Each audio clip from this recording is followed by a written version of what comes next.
Ladies and gentlemen, welcome to the Walk Show podcast, where we explore the walk of life. This is your host, Walker Neer.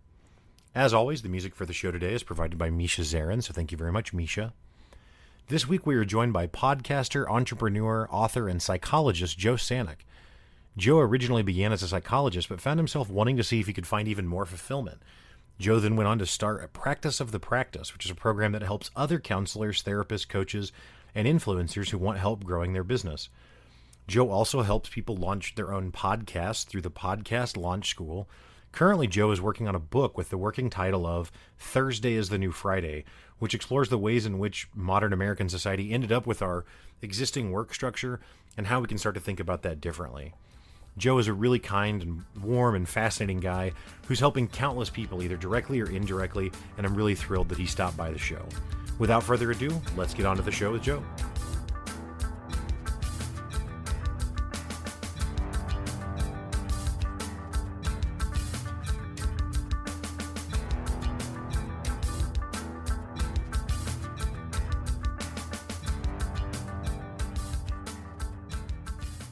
Welcome to the Walk Show podcast. Thank you so much for joining us. Joe Sanok, how are you doing today? I'm doing great, Walker. How about you? I'm good, man. Thank you so much for joining us. So you actually run a website and have a podcast yourself, Practice of the Practice. Is that accurate? Yeah. So we have practiceofthepractice.com, which is aimed at counselors, coaches, therapists, influencers that want to kind of grow their businesses. And so it could be an in-person counseling practice, online practice, people that have e-courses, membership communities. And then we actually help people now launch their own podcasts. So we now have 14 podcasts we've helped launch in addition to our e-course on how to launch a podcast. And are those people that are launching podcasts, are they also typically counselors, therapists, that type of role? Or or people that are loosely connected. So we have one lady, she has the Bomb Mom podcast, and she's a fitness instructor that also is really into mindset and habit and kind of living your best life. So she's out of San Diego. And so, she knew us through a counselor that we work with, but we're attracting more coaches, counselors, people that usually their hourly amount that they're making, they realize that to spend an hour learning WordPress isn't worth the $200 or $300 an hour they're making being a counselor. So they're Right. like, you just do it for us. We just want to show up and launch the podcast. Right. That's fair. So you yourself started as a psychologist. Is that correct? Yeah. I took a very traditional route, went to undergrad and grad school, took a year off before I went to grad school to just travel the world for a bit and fall in love with learning again, because I had kind of fallen out of love with learning.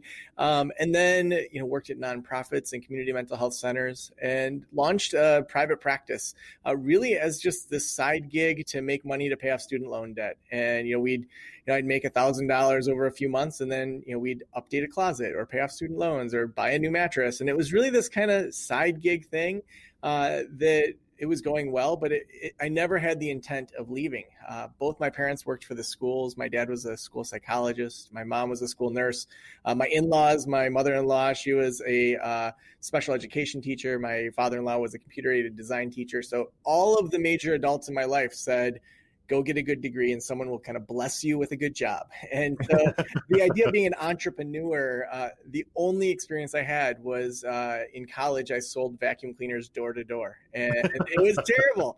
They taught me how to sell this $2,000 vacuum in a trailer park to tell people that, this thing's going to make you money. And it was the slimiest, grossest thing. And that's to me what business was. But then when I started my practice, I realized, just selling a vacuum cleaner, I didn't have any skin in the game. I could care less if people had a clean floor. Whereas when I'm doing counseling, I feel like I'm doing really good work. I'm seeing lives get changed, but nobody's finding me. So I started to learn about SEO, and I read some business books and learned about marketing and how to position yourself. And when I applied it to something I actually cared about, I was like, this is really interesting because it's impacting people's lives. And so I just started growing from there and added some clinicians to the practice and eventually left my full-time job. Gotcha. Well, that's like, as you said, a pretty traditional path. Didn't start out wheeling and dealing with a bunch of different businesses or something. Entrepreneurship is something that I think is a very interesting topic, and certainly something that is, it's not exclusive or anything like that. A lot of people are engaged in it, but it's something that I think has a kind of a mythology around it. And in some cases, rightly so. I mean, the myths of long hours and sacrifices aren't really myths, right? Like there are those things, but there are also upsides to it as well, like a significantly higher upside. I mean, working in a corporate job, you can really get as good as you want, and I mean, maybe you promote and climb the ladder, but you're kind of stuck where you're stuck, at least, year over year kind of thing. Yeah. And I think that's the conundrum that I was in, where I was working at a community college. It was the highest paying counseling job in the county. I had state pension, great health insurance. Both my daughters had heart issues that are now resolved. They had open heart surgery. And so the idea of leaving that for this wild card of entrepreneurship just seemed crazy. And so I realized, though, at a certain point that the only way to make more money was to become a supervisor and to work more hours. Every year I stayed there, the health insurance costs outpaced inflation. Our raises never kept up with inflation. So I was losing money every year that I was there. And it just became something where I said, do I want to try and leave and potentially fail, or do I want to stay and never know? And for me, that question of, I need to leave to be able to find, what's out there and see if I could actually, make a go of this thing. Right.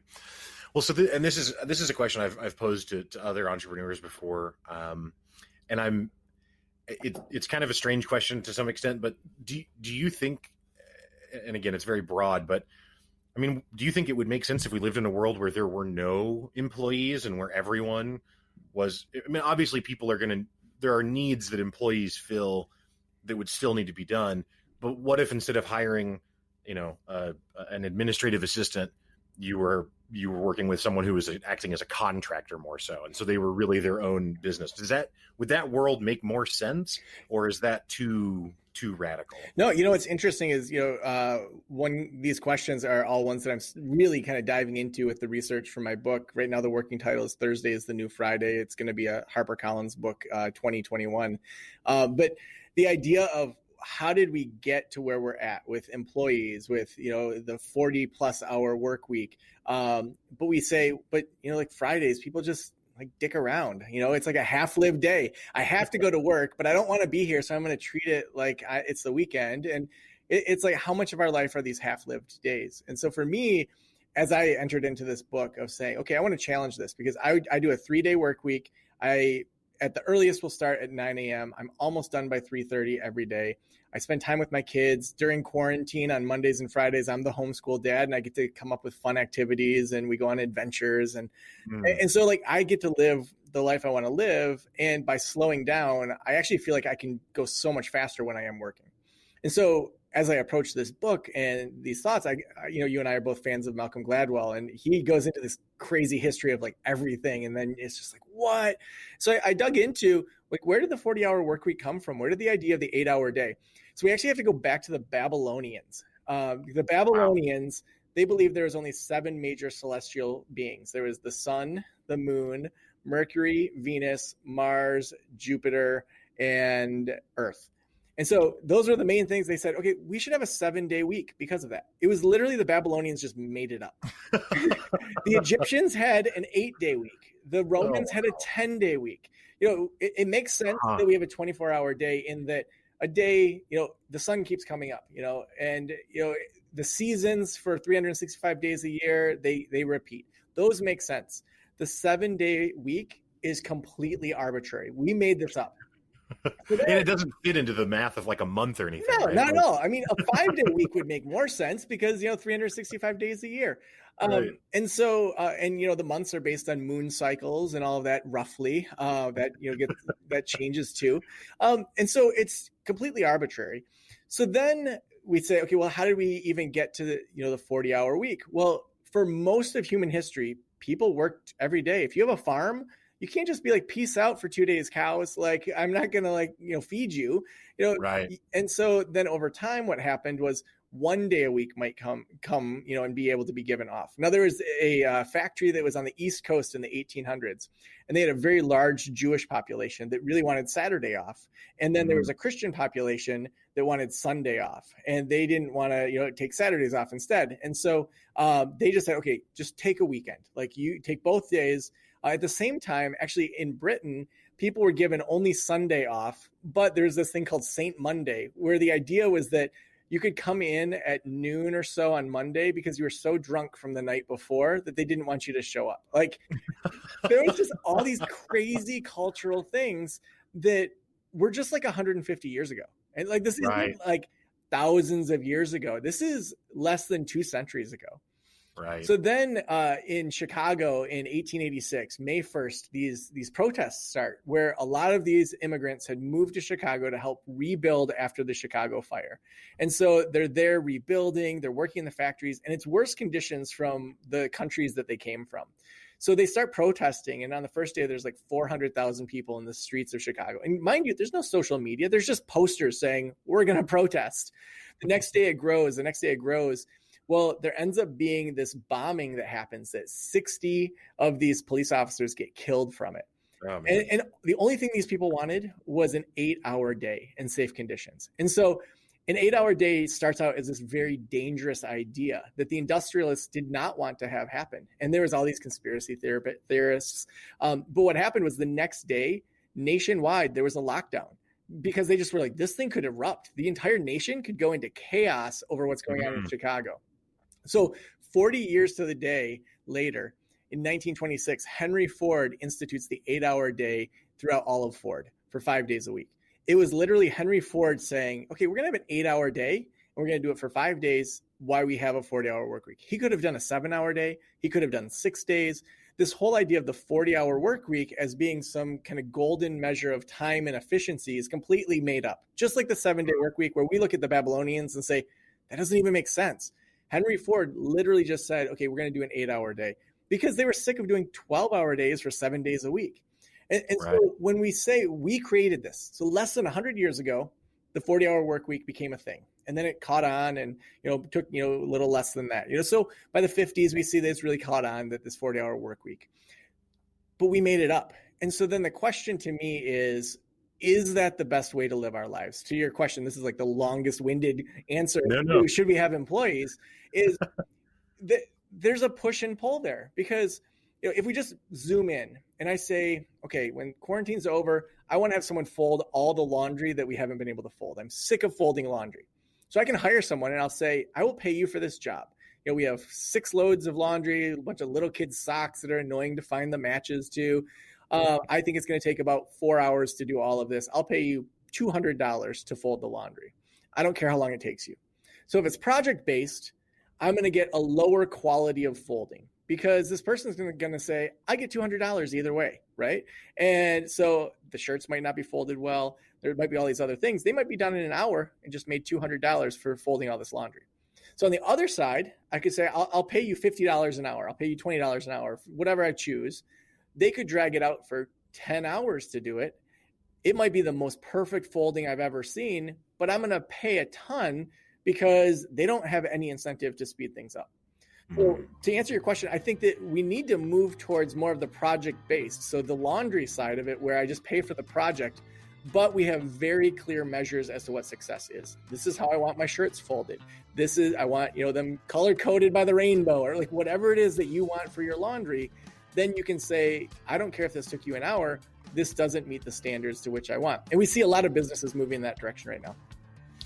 Yeah. I know in my own, personal career, I, started out working in call centers and that sort of thing. And so it's actually crazy how demanding those jobs are. I mean, for a long time, that's just what I thought work was because that's the only jobs I had, but I mean, they manage you down to literal seconds of efficiency. You know what I mean? Like if you've got a break and it's 15 minutes and you're gone for 15 minutes and 10 seconds, someone's saying something to you about it. And if they do that very often, you're out the door, and then transitioned to different types of work that is more, as you put it, project-based. And yeah, it was shocking how different it felt. I mean, I'm absolutely still an employee, absolutely still, don't make major decisions for the company I work for or anything, but the autonomy that comes with project-based, where it's like, hey, if I can find efficiencies to get this done quicker, I can buy myself a little bit of time to go for a walk, or, you know what I mean? Not just be glued to this. And yeah, like you said, clear standards of quality are obviously needed. Well, it's like that industrialist's fingerprint is on everything. I mean, yes, there are certain businesses that we want it to be done exactly right. If someone makes a car, an assembly line is probably the best way to do that, to make sure every single thing is done correct. You need that rigidity. But for most businesses and for most employee type jobs, we see this kind of creep into, there's this guy named Parkinson, who a lot of people know Parkinson's law, that work will expand to the time given. But he has a few other laws that he talks about, and that's the laws of overwork. And so he talks about the tendency for people to add people below them to justify their position, and then to expand work to then, get to make it look like they need to have all these people below them. And so for the same outcome that one or two people may have been able to get. And so he noticed this a good 50 years ago. But the idea is that we keep adding these layers and layers, and then we have to justify those layers through, the TPS report and this extra signature and this extra, all these different things that really don't make things more efficient.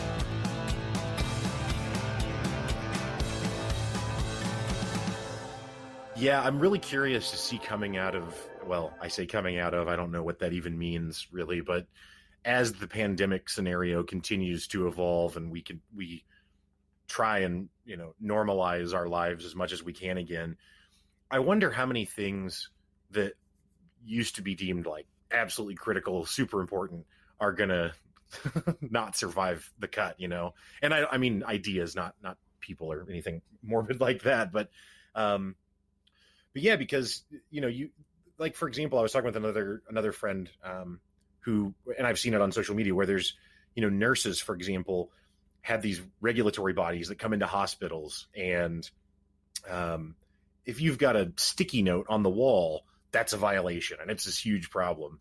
And then the quarantine hits, or the pandemic hits, I should say, and we don't even have enough, masks with filters for these people. And we're like, yeah, well, get in there. It's like, can we lay off the sticky note problem? Yeah. You know what I mean? Like, yeah, well, it's interesting because that's something that Parkinson actually noticed as well, that, you'll go to, say, a typical, county board meeting, for example. They'll spend an hour focusing on, the length of grass that gets mowed in a park.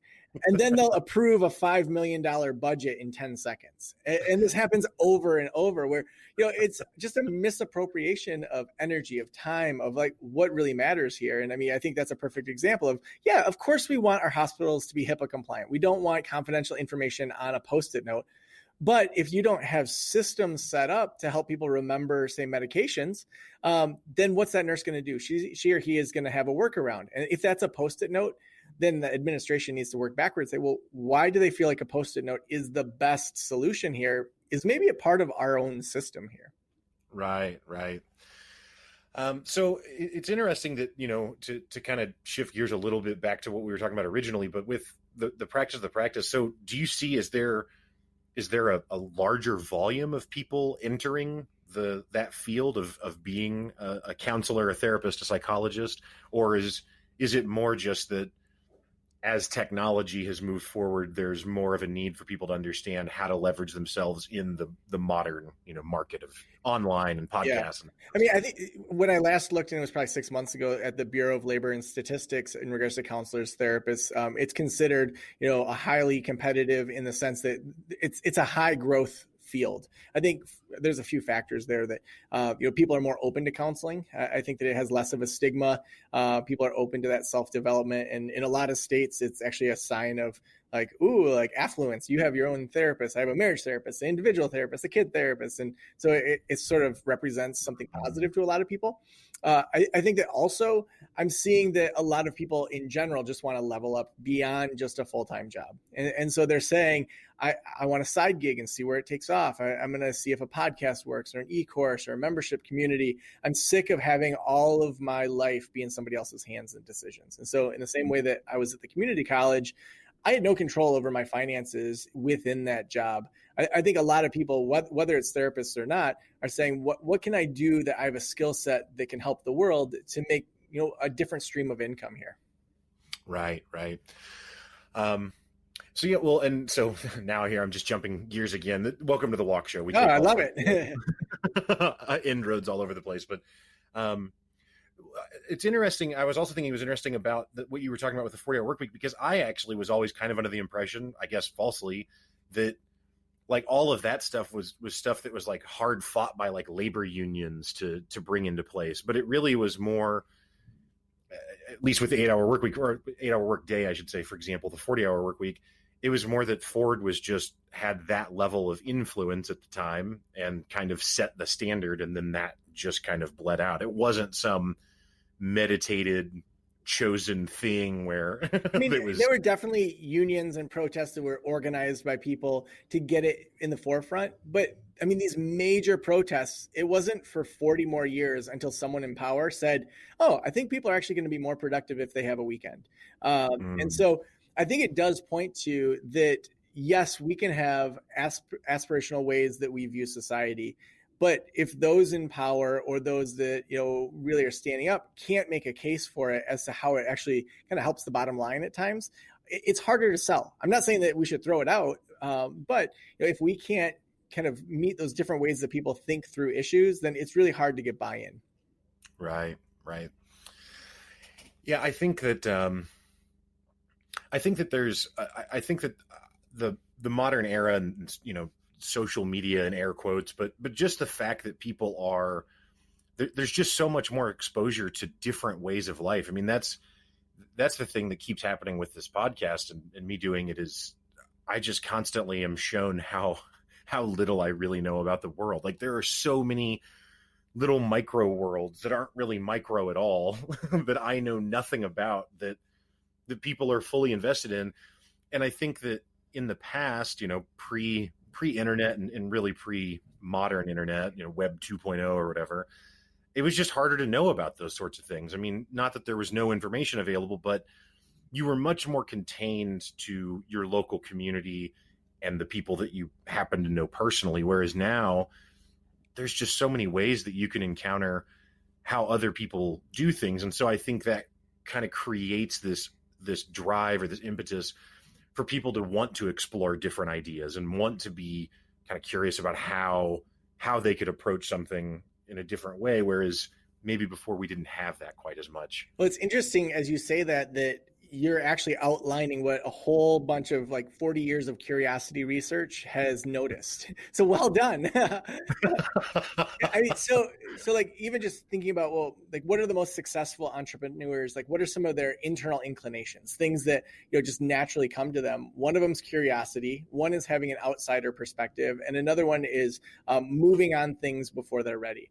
And so as I dig into curiosity research, one of the kind of big arms of curiosity research is looking at when people feel a gap between their values or their mindsets and what they're experiencing, they naturally want to integrate those. They want to reconcile it. So if I've had a belief throughout my entire life that the sky is blue, and then one day it turns green for a week, I'm going to go, what the heck is that about? I'm going to Google it. I'm going to research it. I'm going to look for documentaries about it. I'm going to say, is there something in the air? I'm going to get curious. And the same sort of thing happens as we expose ourselves to new experiences and have an open mind around that, is our value set, our mindset changes, or it could change it. You have the opportunity, but you have to first notice that there's something inside of you that doesn't match up with that exterior world. Then you have to take action to then discover and reconcile that kind of distortion between the two. Mm-hmm. Yeah, that makes sense. I'm trying to think of how to say it, I guess.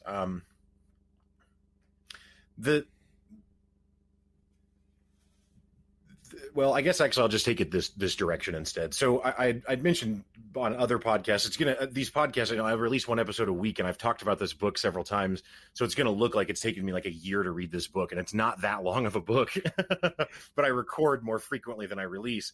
But there's this book called Range by David Epstein, and what it's talking about is kind of an argument between early specialization versus late specialization, and there's kind of this mythos in our culture that early specialization is always better because you're getting a head start, and the earlier you can lock in, the farther ahead you can get.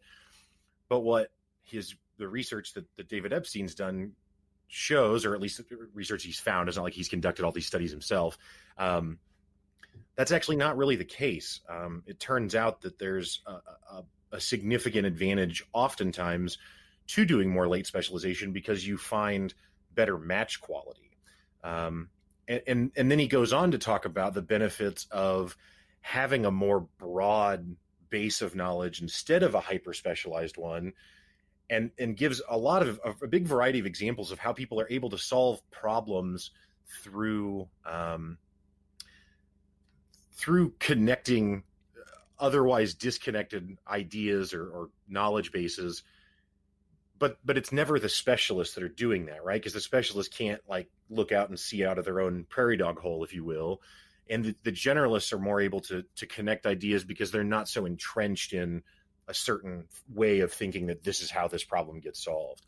That reminds me of, I just recently on one of our homeschool days with the girls, they've been really into chimpanzees. So we watched the documentary Jane on Disney Plus. It's all about Jane Goodall.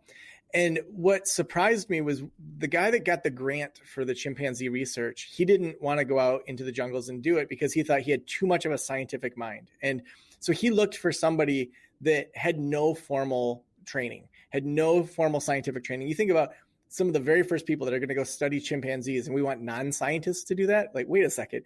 But Jane Goodall was a secretary, and she had always, dreamt of going to Africa, and she was selected to go. And so it's like Jane Goodall, who has this completely different lens, when she brings her research back after being in the bush of Africa for 5 months, they're like, oh, she's just a woman. She's not trained. She doesn't know what she's talking about. But then they sent a National Geographic videographer to like capture it all. And it's like, oh, chimps are using tools. Because before that, they thought humans were the only ones that did it. So then, the thing that makes us unique as humans and in the eyes of God is that we use tools, whereas chimps were actually crafting their own tools to get food. And so it's interesting that you say that, because I think that's true. That outsider perspective, that outsider approach, I think oftentimes lends itself to these really creative applications that insiders that are too deep into it, just they aren't able to do unless they pull themselves out as an outsider.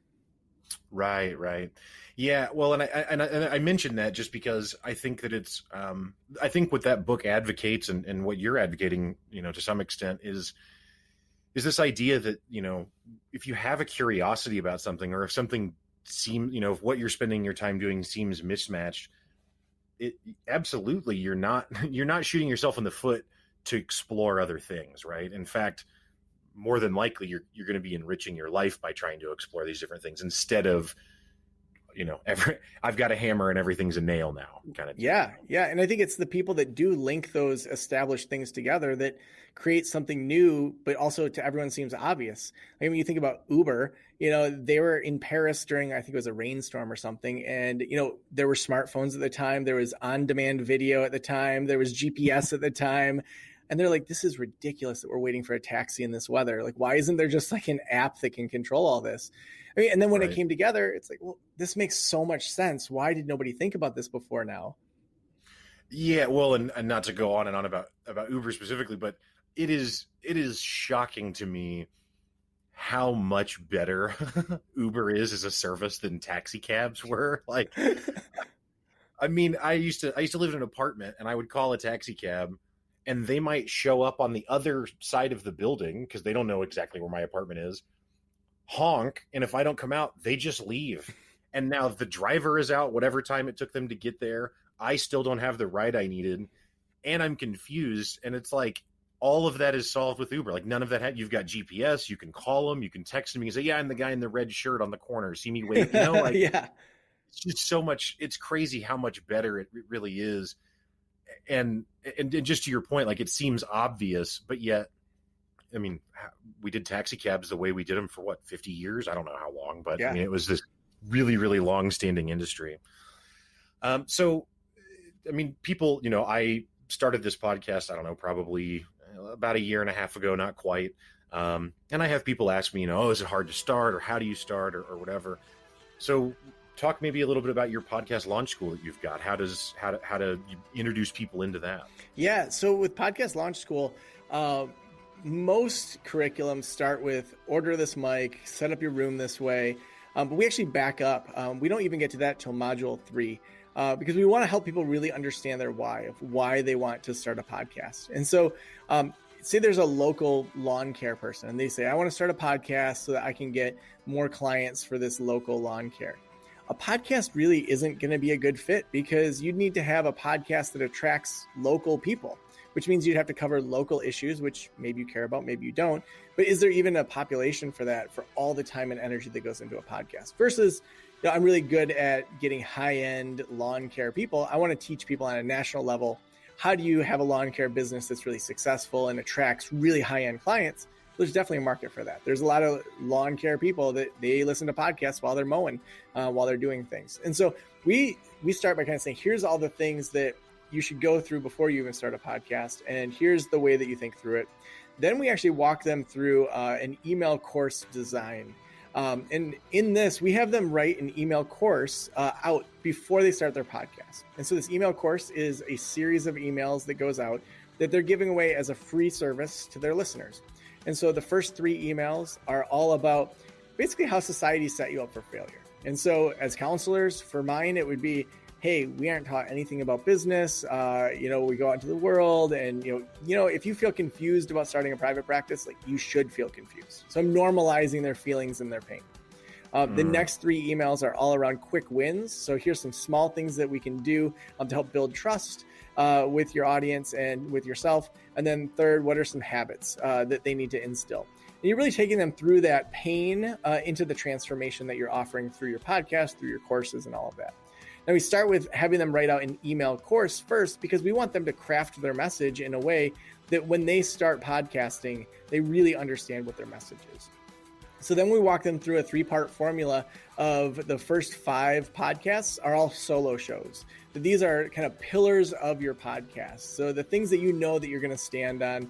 And so for the Walker Show, you've got a diversity of topics, right? But the first 5 shows might be you talking about your 5 major interests, the kind of interviews you're going to do, why you love Malcolm Gladwell and those types of books. But then you also are into these other kind of things. And then your next 5 are typically going to be experts that kind of fill in the puzzle pieces. So for the Bomb Mom show that I told you about earlier, Melissa, she's a fitness instructor, but she had a psychologist on, she had a nutritionist on, she had an eating disorder specialist on. Because, if you work out too much and you focus in kind of the wrong way, that could borderline on eating disorder. So you want to have these experts come in to say, okay, not only does that podcaster know what they have to say, but they're amongst a community of other experts. And then the next 5 episodes we suggest is that they do live consulting or coaching shows. So whoever your ideal audience member is, that you do live shows with them to help them work through a problem or issue. So what this does is it shows that, you have all this information from your solo shows. You have something to say. You're not just saying something. You're around experts. So you're at a certain caliber of teaching. And now that actually translates into sounding like a normal human being. Because, if someone can't picture themselves working with you, either in an individual session, in regards to a membership community, e-course, it's going to be really hard for you to sell to your audience. And you want to be able to do that through showing you taking people through that pain to transformation process.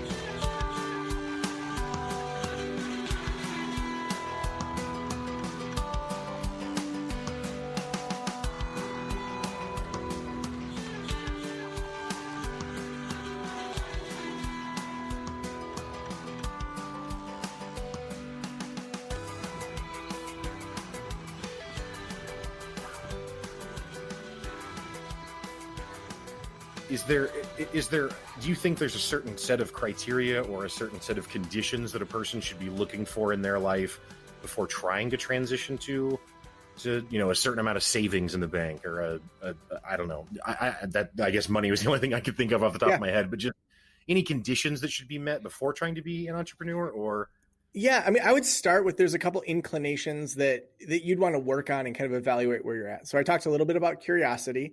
The second one that the research supports is having an outsider perspective. So we talked about Jane Goodall, that sort of thing. So if you feel like you're an insider, put yourself in situations where you're an outsider. Put yourself in situations where you're the minority, to really understand kind of the things that are drawing you into the world. And then the third thing is to go before you're ready. And so you want to move on it. And so this is really kind of, the research shows that on one side of the spectrum is speed of implementation of things, and on the other side is accuracy. And so what can often happen on the accuracy side is, we think, well, does anyone want to hear what I have to say? And so you get this imposter syndrome. You may get paralyzed by perfection. You may overthink things. So on the accuracy side, you're thinking a lot, but you're taking action very little. Now, on the other side is more of the speed side. And this might be a little more of like kind of an ADHD side, where you're doing a lot of implementation, but you're not really thinking through it. That you're doing things at a very fast speed, but you're not able to say, well, what's the plan here? And so people often fall on that spectrum of either high implementation, low thought, or high thought, low implementation. Now, a lot of the emerging research says that some of the more successful entrepreneurs are people that are more on that ADHD type of side. In fact, there's been some research studies looking at people with ADHD, that the hyperactivity and inattention side can be beneficial because it makes them less risk averse. And so when change happens, they deal with it better than the average person that gets anxious, worried, depressed, they get paralyzed. And so there is emerging research on that. But I would argue that it's actually kind of somewhere in the middle, more on the implementation side, because I think a lot of us tend to fall on that paralyzed by perfection side. I mean, we're trained throughout all of school for this. You study for a paper, you do the first draft, you go to the writing center, you find all the commas you should have put in, you spelled there wrong, all those things, and then you turn it in, you get a grade. So we're trained to do something to its best amount and then turn it in throughout our entire life. But that's not how the business world works. It's better to have speed of implementation, where you have a very high action and then maybe medium thought level with it. So even in the lean manufacturing world, there's this idea of plan, do, check, adjust, that you're going to plan something out, you're going to do it, then you're going to check it, and then you're going to change what you did. That adapting and changing is part of that process. And it's not a failure. It's just you got new information. Yeah, it's kind of the cliche of the world belongs to the bold, almost, right? Like, but there's truth to that, and because I mean, as you just kind of outlined, I mean, it's to some extent, if you're just paralyzed by thought, or if you're just thinking of things and not doing them, nothing is actually really changing, right? You're just stuck in imagining it or whatever. But beyond that, the amount of stuff that you learn from doing something and actually trying it versus imagining what you may learn is wildly different. I shared this story again recently on another episode, so I won't go too deep into it, but a buddy of mine and I had tried to start our own business. There's a company that's pretty famous called 1-800-GOT-JUNK. It's a junk removal company. And so we copied their business model and lowered the price a little bit and thought, how easy can it be? Or, how hard can it be? We've got a pickup truck and able-bodied people, and we'll go get stuff. And running that business is that going and getting the stuff in the truck is like 10% of that business. You know what I mean? But in thinking about it ahead of time, we imagined that to be the large majority of the work that we would be putting into the business. But only after going and doing it did we learn those things. And there's just a lot of things that I probably could have read and maybe would have understood, but an example of it being, like I said, our plan was, we'll just lower the price a little bit. Well, what we didn't understand was that when you constantly are trying to chase the bottom price, you're also attracting a certain type of client, right? And then that means a certain type of work atmosphere that you're getting. And there's all these things that factor into it that someone could have told me, but I don't know if I would have really understood it in the way that I, at least think I do now. Well, and I think getting that information is, you could have spent 2 years building a website and doing all these other things. And the tech world has the idea of the MVP, the minimum viable product, like get it out there, get feedback from the customer, and then do update number 2 and 3 and 4. And rather than let's make this perfect product and we're 2 years in and, now we can't change it because we have 2 years of investment in, compared to what can we launch in quarter 1, see what works, and then get feedback on it.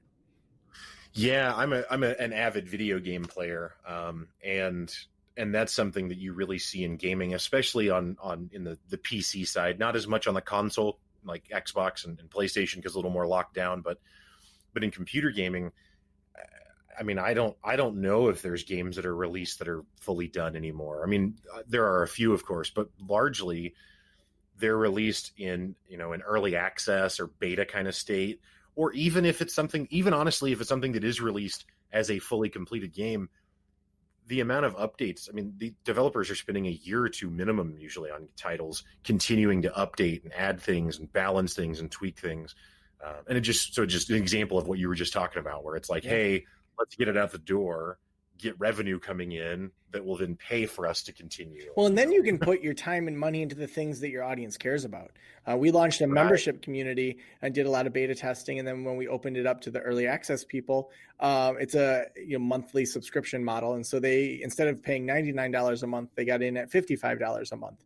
But I said, listen, we're going to screw things up. Like, we are going to do things wrong. And we went through, I think, 5 webinar platforms in the first month. I mean, people had signed up for it and then it didn't work on an iPad. Like, what webinar platform doesn't work on an iPad? Like, come on. Like, and then we do another one and it didn't work on a phone. And then, I mean, finally we ended up landing on Zoom, which isn't perfect, but at least everyone could get on. At least we could do some basics of it. And so had I charged the full amount, people would have been like, give me my money back. But I started with, we're going to screw things up. And like, one of your duties as an early access person is to say, what did we screw up? And then I could say, what kind of teachings do you want? What kind of e-courses do you want? What do you want that's going to help you continue to grow within this membership community? And then I created content based on what they wanted. And then after I had a good year and a half of content, now I can just say, hey, we have 30 e-courses you have access to. And I built all the top 30 that they wanted. And so we just built it as we went and said, you get a free e-course each month. And then, now we don't say that. We say you get access to the entire library of e-courses. Right. Yeah, no, that's a really good point that you make about being able to focus on what your audience wants, because again, when you're in the planning stage or development stage of something, you might spend hours, months, whatever the scale of time is, but on a certain thing that you think is just like, oh man, this is so important and I've made it so perfect, and then no one even notices, right? Because it was a detail that they just didn't care about. Well, it's like even with launching Podcast Launch School. So we started about 9 months before working with Done For You podcasters, where they pay for us to launch everything. We have all the back end, we have sound engineers, we have people doing show notes. And, we launched 13 podcasts and each are up to 20 episodes or so now. So we have this whole network. By having these people pay a significantly higher amount, we were able to learn, like, what do we know? What do we not know? What's the process? How do we walk through that process over and over to be able to automate a podcast launch and have it be successful and have them make money? So we had these highest end clients kind of pay for our learning. And then we created all of Podcast Launch School off of what we learned to mirror that process. We then gave away this $1,000 e-course to our Done For You people that had already paid money, but they didn't expect to get this e-course they'd get lifetime access to. And then when we launched Podcast Launch School to our very first test group, instead of doing it at $997 per person, they got in at $497. But I said, hey, this comes with strings attached. I think this was my exact term on the webinar. I said, first, you got to tell us where we screw up. We did our best with these 19 modules, but let us know what we screwed up or what you need more information on. Second, if we do a really good job and we earn it, we want a testimonial saying this is totally worth your time and money to do this. And third, it was that you would be really active within this group, that you would kind of continue to help us refine it. And so we did these live Q&As that we gave as a bonus, and all those questions I answered live. And then I had my assistant chop up those answers and put them in there. So there was a live component that all these people had questions, but then it was chopped up and now it's repurposed back into that e-course. And so that they got lifetime access to the e-course as being some of the founders. So then I'm continuing to grow it in that same mindset as kind of software, where it just keeps getting better, but they're not paying anything extra. Right. Yeah, that's definitely very, very valuable insight. And I think the takeaway that I hope people are getting from this conversation is that you should absolutely be exploring your curiosities, exploring different methods. And we met as so many of the guests I've had recently, we met in Orlando at PodFest. And the guy who runs PodFest, Chris Krimitsos, his book that he gave away is called Start Ugly. It's exactly what we're talking about, right? So the point just being, don't be afraid of again, a cliche, don't be afraid to fail, but really just go and try, and you'll be amazed at how, at where the failure actually happens, because it's probably not where you anticipated, and how probably more resilient you might be than you might have thought you would be, go. And I would actually argue that kind of the top thinkers tend to not even think in pass fail terms, that they view everything as an experiment, that they're gathering information. So, if I launch something and it falls flat on its face, okay, I have an audience that doesn't want that, or it was overpriced or whatever. That's information for me in that experiment. And that now needs to shift in a different way. And so if we can just switch from that pass fail to an experimental mindset, I feel like it takes all that pressure off of saying my ego and who I am as a person is tied up in my work, but instead, I'm going to try something. So at every step of the way with Podcast Launch School, if 0 people opted in for early access, or 5 people opted into our webinar where we were going to sell it, or if on that webinar 2 people bought instead of we had 70% conversion, all of those things were indicators before I put a ton of time and energy into something only to have it fail. I can then readjust earlier on, because I say, okay, nobody opted in for this. What is wrong with this, where I think it's going to be amazing and nobody wants it? Whereas if lots of people do, it's okay, now I can release this to our affiliates. Now we're going to do a big affiliate push over the next 6 weeks. Okay, if that goes really well, then we go, bigger, we go public. If it doesn't, then we have to say, well, why didn't that transition into other people's audiences? And so it's all about doing that testing and experimentation to then adjust before you get too far down the road. I think that's a great point, and I'm glad that you said that, because it is important to frame things appropriately. And another book I read here recently was called The Undoing Project, and it's about Amos Tversky and Danny Kahneman, which are these 2 Israeli psychologists that had some pretty significant work back in the 70s, mostly, I think. I guess actually Danny Kahneman won a Nobel Prize in economics in 2000, so not just in the 70s. Anyway, and that's a lot of what they explored was decision making, and a lot of what they talked about was the context matters. If you give someone, they did, one simple example I remember was if a person needs a surgery and you say there's a 90% success rate, would you go with it? And they surveyed 100 people, I don't know what the number is, but a certain amount of people, and they all say, yeah, we'll go with it, or a high percentage of them do. But then if you take the exact same surgery, but the way you frame it instead is there's a 10% chance that you won't survive, way less people are interested in the surgery, but it's the exact same stat, right? It's still 10. But so and my point just being, it does matter how it's framed, and it can be easy to dismiss that, because it's well, I'm a smart person, I get that 90-10 is this. It's but you don't. And and the pass fail thing is important not to look at it that way, because it's easy to be yeah, I get that it's learning, but in the end I still didn't get what I wanted. No, it really is learning, though. It really is an opportunity to go, okay, now I know that I need to change something else, not that I have to stop pursuing this, right?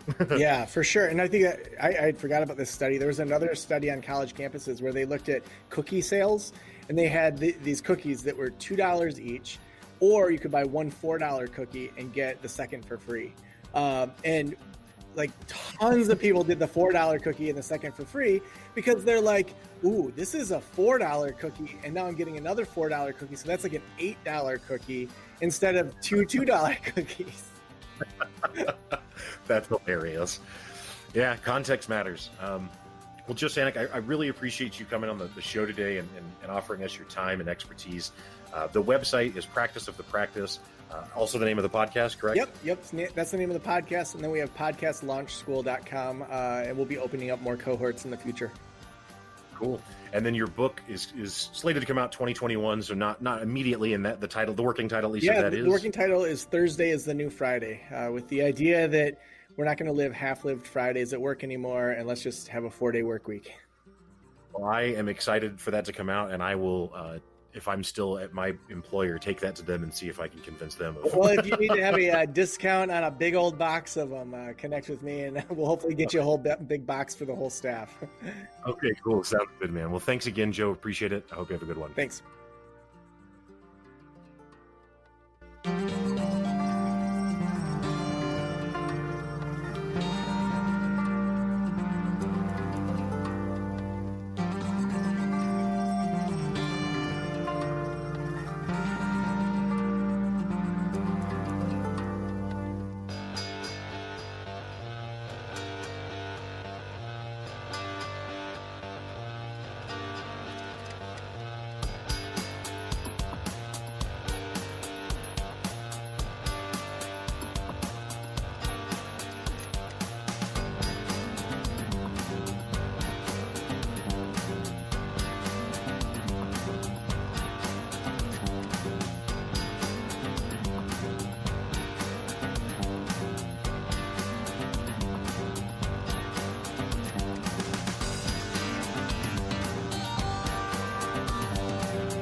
All right, folks. Well, that's going to do it for the show today.